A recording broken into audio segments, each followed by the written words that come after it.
আসসালামু আলাইকুম। বাংলাদেশ বেতার রংপুর স্থানীয় খবরে স্বাগত জানাচ্ছি শাহিদা মিল্কি।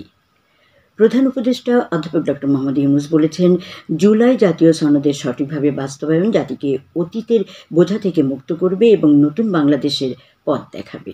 তিনি গতকাল রাষ্ট্রীয় অতিথি ভবন যমুনায় জুলাই জাতীয় সনদ বাস্তবায়নের উপায় নিয়ে তৈরি করা সুপারিশের হস্তান্তর অনুষ্ঠানে একথা বলেন।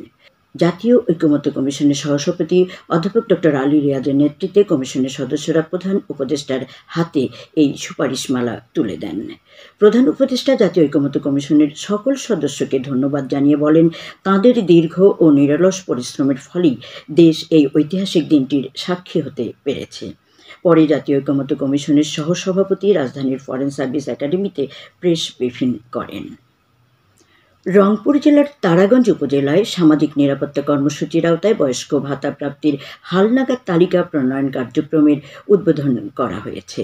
সমাজ কল্যাণ মন্ত্রণালয় এবং মহিলা ও শিশু বিষয়ক মন্ত্রণালয়ের উপদেষ্টা শারমিন এস মুর্শিদ প্রধান অতিথি হিসেবে ভিডিও কনফারেন্সিংয়ের মাধ্যমে গতকাল এই কার্যক্রমের উদ্বোধন করেন।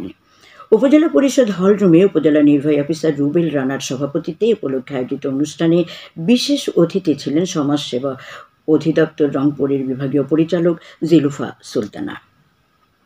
রংপুর বেগম রোকেয়া বিশ্ববিদ্যালয়ের কেন্দ্রীয় ছাত্র সংসদ ও হল শিক্ষার্থী সংসদসমূহের গঠন ও পরিচালনা বিধিমালা 2025 অনুমোদিত হয়েছে। শিক্ষা মন্ত্রণালয়ের একটি পত্রের মাধ্যমে এই অনুমোদনের বিষয়টি বিশ্ববিদ্যালয় কর্তৃপক্ষকে জানানো হয়। উপাচার্য প্রফেসর ডক্টর মোহাম্মদ শওকত আলী এই নীতিমালা অনুমোদনের বিষয়টি গতকাল সিন্ডিকেট সভাকক্ষে এক অনুষ্ঠানে সাংবাদিক ও শিক্ষার্থীদের অবহিত করেন। এ সময় তিনি জানান, দ্রুত সবার সঙ্গে আলোচনা করে নির্বাচন আয়োজনের রোড ম্যাপ ঘোষণা করা হবে। চলতি বছরের মধ্যেই নির্বাচন অনুষ্ঠিত হবে বলেও তিনি জানান। লগি বৈঠা নিয়ে মানুষ হত্যাকারী আওয়ামী সন্ত্রাসীদের বিচারের দাবিতে রংপুর মহানগর জামায়াতে ইসলামের উদ্যোগে গতকাল বিক্ষোভ মিছিল ও সমাবেশ অনুষ্ঠিত হয়েছে। নগরীর টাউন হল থেকে বিক্ষোভ মিছিলটি বের হয়ে বিভিন্ন সড়ক প্রদক্ষিণ করে শাপলা চত্বরে এসে সমাবেশে মিলিত হয়। মহানগর জামায়াতের আমির এটিএম আজম খানের সভাপতিত্বে সমাবেশে অন্যান্যের মধ্যে বক্তব্য রাখেন জামায়াতের কেন্দ্রীয় কর্মপরিষদের সদস্য মাহবুবুর রহমান বেলাল। এ সময় বক্তারা দেশ ও জাতির স্বার্থে হত্যাকারীদের গ্রেপ্তার সহ দৃষ্টান্তমূলক শাস্তি নিশ্চিতের দাবি জানান। একই দাবিতে জেলার মিঠাপুকুর, বদরগঞ্জ, গাইবান্ধার গোবিন্দগঞ্জ এবং কুড়িগ্রামের ফুলবাড়িতেও অনুরূপ বিক্ষোভ মিছিল ও সমাবেশ অনুষ্ঠিত হয়। কুড়িগ্রামে পরিবেশ অধিদপ্তরের বাস্তবায়নাধীন জলবায়ু পরিবর্তন বিষয়ক প্রকল্পের পরিকল্পনা কর্মশালা গতকাল অনুষ্ঠিত হয়েছে। জেলা প্রশাসকের কার্যালয়ে পরিবেশ অধিদপ্তর ও এইচডি পাথওয়েজ অব বাংলাদেশের প্রকল্প পরিচালক খালেদ হাসানের সভাপতিত্বে অনুষ্ঠিত এ কর্মশালায় প্রধান অতিথি ছিলেন জেলা প্রশাসক সিফাত মেহনাজ। এ সময় জানানো হয়, কুড়িগ্রাম জেলা নদী ভাঙন, বন্যা, খরা ও শীতপ্রবাহের সবচেয়ে ঝুঁকিপূর্ণ জেলাগুলোর অন্যতম। জলবায়ু পরিবর্তনের প্রভাব এখানে সরাসরি মানুষের জীবন ও জীবিকায় পড়েছে।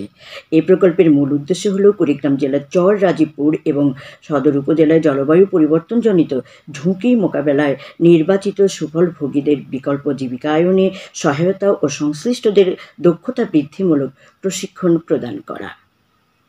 কুড়িগ্রাম পৌরসভার ভেলাকোপা এলাকায় গতকাল একটি ফ্রি মেডিকেল ক্যাম্প অনুষ্ঠিত হয়েছে। আমার বাংলাদেশ পার্টি এবি পার্টির কুড়িগ্রাম জেলা শাখার উদ্যোগে এ ক্যাম্পে 2 শতাধিক মানুষকে চিকিৎসা সেবা প্রদান করা হয়। ভেলাকোপা সরকারি প্রাথমিক বিদ্যালয় মাঠে আয়োজিত এই মেডিকেল ক্যাম্পে বিনামূল্যে রোগীদের ওজন পরিমাপ, ডায়াবেটিক্স পরীক্ষা, রক্তচাপ মাপা ও চিকিৎসা সেবা প্রদান করা হয়। এতে চিকিৎসা সেবা প্রদান করেন এবি পার্টির কুড়িগ্রাম জেলা শাখার আহ্বায়ক ডক্টর মোহাম্মদ নজরুল ইসলাম খান। লালমনিরহাটের হাতীবান্ধা উপজেলায় 600 বোতল স্টাব ও 4 কেজির বেশি গাঁজা সহ মশিউর রহমান নামে এক মাদক কারবারিকে আটক করেছে র্যাপিড অ্যাকশন ব্যাটালিয়ন র্যাব। 13 রংপুরের সিনিয়র সহকারী পরিচালক বিপ্লব কুমার গোস্বামী গতকাল এক প্রেস বিজ্ঞপ্তিতে এই তথ্য জানান। র্যাব জানান, গোপন সংবাদের ভিত্তিতে আটক মাদক কারবারির বাড়িতে অভিযান চালিয়ে এসব মাদক সামগ্রী উদ্ধার করা হয়। গাইবান্ধা সদর উপজেলায় 2 নারীসহ 4 জন ছিনতাইকারীকে আটক করেছে পুলিশ। উপজেলার কুপতলা ইউনিয়নের চান্দের ভিটা এলাকায় গতকাল সন্ধ্যায় অটো ছিনতাইয়ের সময় এলাকাবাসী হাতে নাতে ছিনতাইকারীদের আটক করে পুলিশের হাতে সোপর্দ করে। সবশেষে আবহাওয়া।